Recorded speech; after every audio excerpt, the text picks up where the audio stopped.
Halo's AI is actually really good, especially for the time.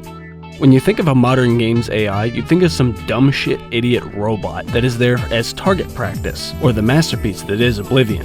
How are you? Halo's AI, though, will flank the player and generally in a normal playthrough act as intended. But I'm no normal man.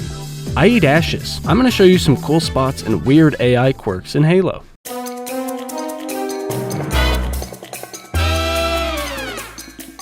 Let's start with Halo 2. Halo 2 has some pretty damn good AI, but we're gonna break it. Head to Metropolis, and on the bridge, you can already break the game. First of all, while I was getting footage, for some reason this Wraith never attacked. I tried restarting my game, restarting my computer, restarting my life, but nothing. It will shoot, but not the big, actual gun. Anyways, we came here for the ghosts. Let's say you see a ghost, and let's say, hypothetically, you had the knockback skulls on, aka fun mode. And let's just say that you just punch the ghost and it lands up here on the side of the bridge. You have now broken the AI. Congrats, exploiter! For some reason, these enemies will not get back on their vehicles or drive anywhere while they're up here. They only know shooting. The deeper meaning is there, but I am too stupid to make a connection. Sometimes, I like waking up in the morning, pouring a nice big glass of gasoline, and overloading computer-created enemies in Halo from almost 2 decades ago. If you want to be as cool as me, buy my guide to life. Here's a snippet. Head to Halo Reach and play Tip of the Spear on Rally Point Charlie. Then play until you see these banshees flying around. You can bait them towards you by shooting them, but your goal is to hijack one of them. I would recommend a plasma pistol, which can be obtained by this grunt, or really any grunt. Hijack the Banshee low enough to the ground that the elite survives the fall. This elite is now completely lobotomized. Poor guy can't shoot or move very much, but I can finally get a beautiful Sangheili wife.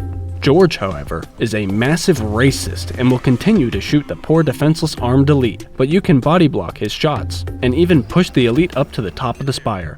Finally, we will live happily ever after. In other news, have you ever wanted to beat the hell out of a grunt but not have him die so you can torture him for as long as you wish? No? Why not? Introducing an Invincible Grunt. All you have to do is load up Sacred Icon and make sure this grunt major survives by blowing up all of the sentinels nearby. If he is shooting the pylon, you are doing it right.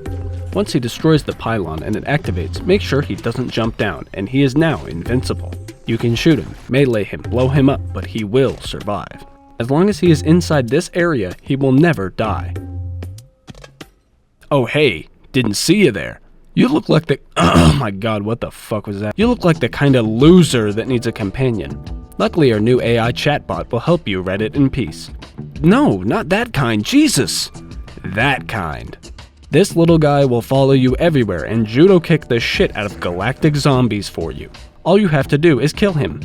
Twice. Let's do a step-by-step. Pick any mission in Halo 3 that has weapons on the ground and the Arbiter with you. Make sure to play single player.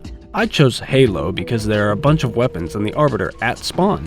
All you want to do is get a weapon to have no ammo, then kill the Arbiter and swap with his weapon. He has 2 plasma rifles here, so you will need to do it twice, but once it's done, he won't have any weapons. He will run around like Bruce Lee, just kicking the shit out of the Flood. Everyone knows about the fact that you can give an ally a gun with 1 ammo and it will be able to use it as if it has unlimited. But what if we wanted our ally to be left completely weaponless? Head to Cairo Station and get to this part with Sergeant Johnson, Keyes, and 2 Marines.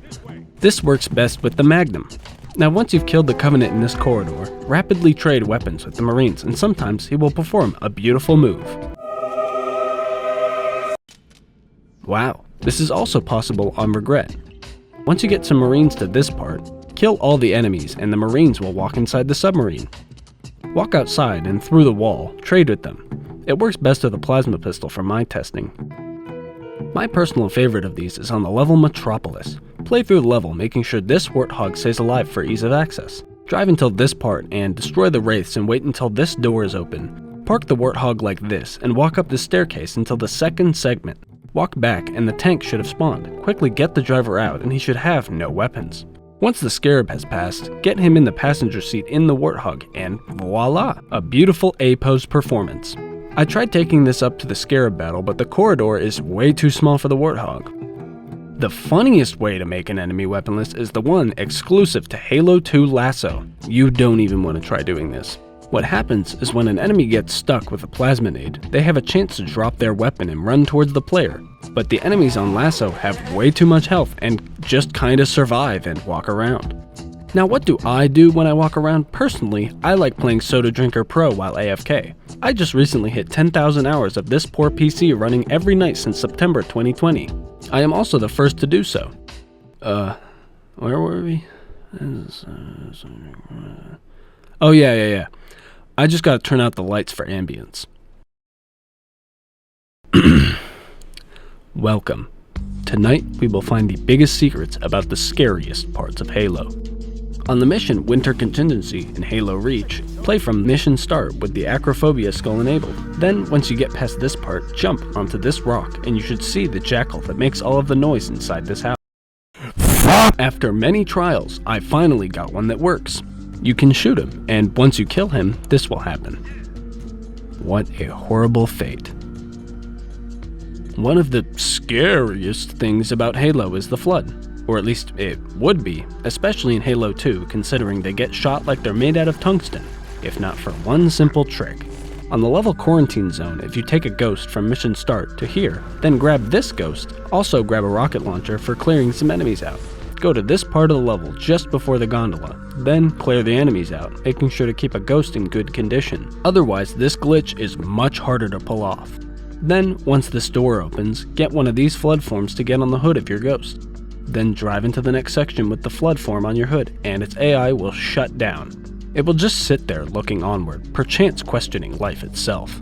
Unfortunately, because of how this part works, you cannot bring him to the rest of the level.